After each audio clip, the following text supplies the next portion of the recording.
Praise the lord. Bless food रेसिपीमध्ये आपणा सर्वांचं खूप मनापासून स्वागत.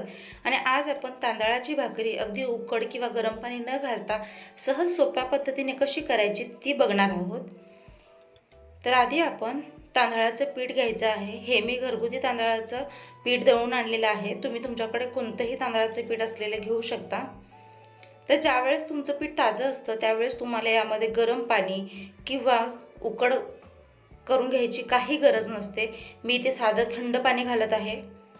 पाण्यामध्ये थोडंसं मीठ घातलेलं आहे जेणेकरून त्या भाकरीला छान असा रुचकरपणा येईल. तुम्ही पिठामध्ये थोडं मीठ घातलं तरीही चालेल.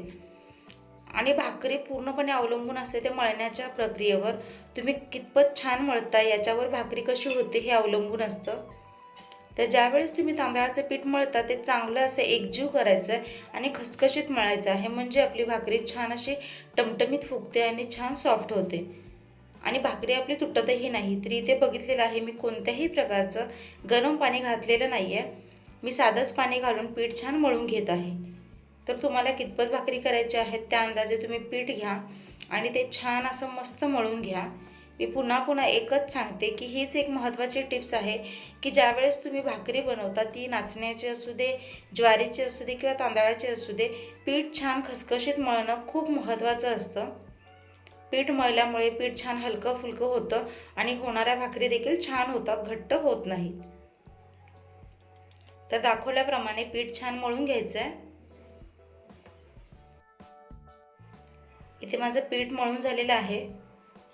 आता मी पिठाचा गोळा करून घेते. तो तुम्हाला लहान मोठी भाकरी हवी त्या प्रमाणात तुम्ही गोळा करून घ्या.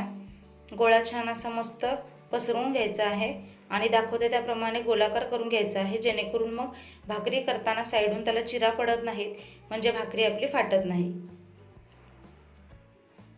तर परातीवर थोडं पीठ टाकायचं खाली, त्यावर गोळा ठेवायचा आणि हाताला थोडं कोरडं पीठ लावायचं. आणि हे पहा अगदी सहज पद्धतीने मी भाकरी थापत आहे. तर तुम्ही सुरुवातीला करताना तुम्हाला सहजपणे शक्य नाही झालं तरी काळजी करू नका. नवीन गोष्ट शिकताना थोडा वेळ लागतोच.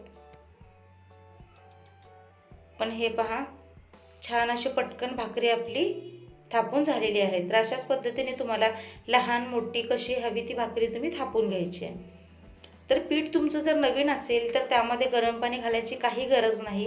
पण भाकरी करताना तुम्हाला असं वाटलं की पीठ जुनं आहे किंवा त्याला चिरा पडतायत, छान अशी भाकरी आपली थापत नाही आहे, तर तुम्ही थोडंसं पिठामध्ये गरम पाणी घालू शकता.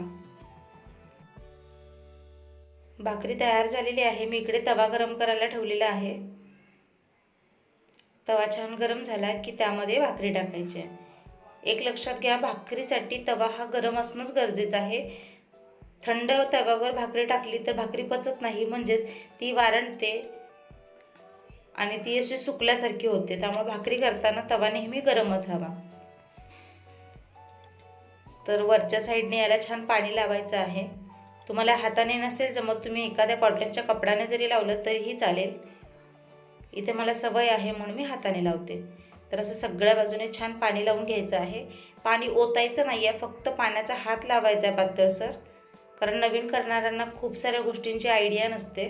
एकदम पाणी ओतू नका, तर थोडं थोडं फक्त ते पुसून घ्यायचं आहे. आणि हे पहा भाकरी उलट टाकायची आहे. तुम्हाला हाताने नसेल जमत तुम्ही चमच्याने टाकलं तरीही चालेल. आणि आता भाकरी छान दोन्ही साईडने छान शेकून घ्यायची आहे. तांदळाच्या भाकरीला शिजायला जास्त वेळ लागत नाही. तांदूळ हे मुळात चिकट असतात, त्यामुळे ती भाकरी जास्त पटकन तुटतही नाही.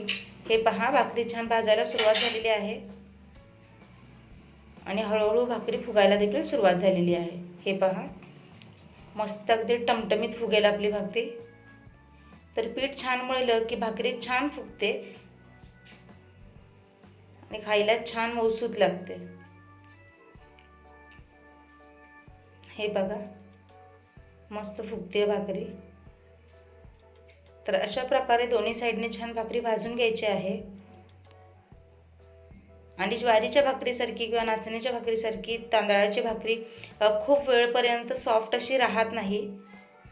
गरम गरमच खायला छान लागते.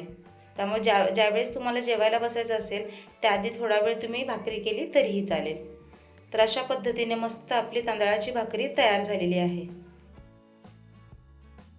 आहे ना बनवायला सोपी, तर ना उकड ना गरम पाणी, अगदी सोप्या पद्धतीने दाखवलेली आहे.